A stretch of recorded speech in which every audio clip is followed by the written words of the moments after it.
I want to acknowledge the time and the effort that people have put in over many years who are here in the room, but also everybody else who's been involved in that 120-year process. Ireland has a rich history of local government. That Local Government Act of 1898, which led to the 1899 local government elections in Ireland, changed the structure, introduced what we know today as county councils, moved from the old boards of guardians and from some of the smaller boroughs which existed around the country. What's lovely about today, we're marking the 120th anniversary of the first democratic local elections held in Ireland.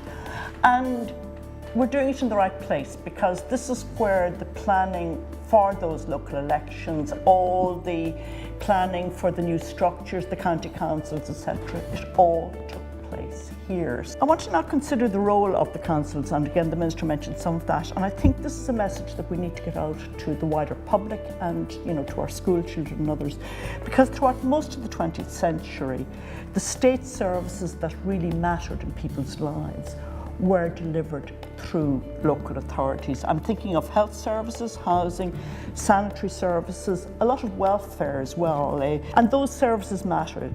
Those services were the services that transformed the quality of life for people in Ireland. Those are the services that saved countless thousands of lives. I saw it on Facebook or Twitter last night from the department. The woman who was appointed in Mayo 96 years ago this week, and she was the first engineering grade female appointment, probably in any agency in the state, and it was in local government in County Mayo.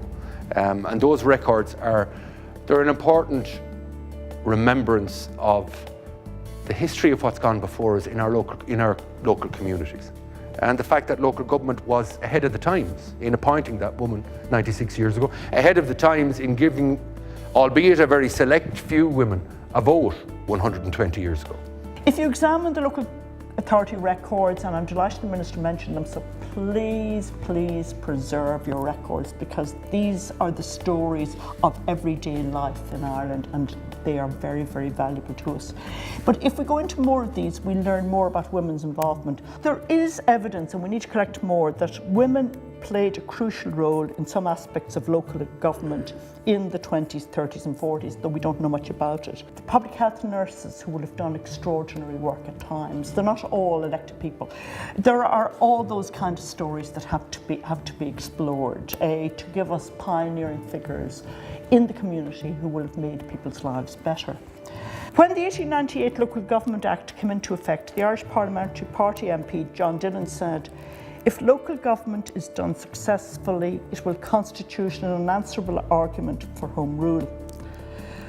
And my old colleague at UCD, the political scientist Tom Garvin, whose father controlled this building for many decades as Secretary General, concluded that the 1898 Act had a profound long-term effect on the structure of democracy in the new Irish state. So what I want to do today is to ask you all to join with me in celebrating that success and remind ourselves that local government must and does remain relevant and reflective of today's Ireland.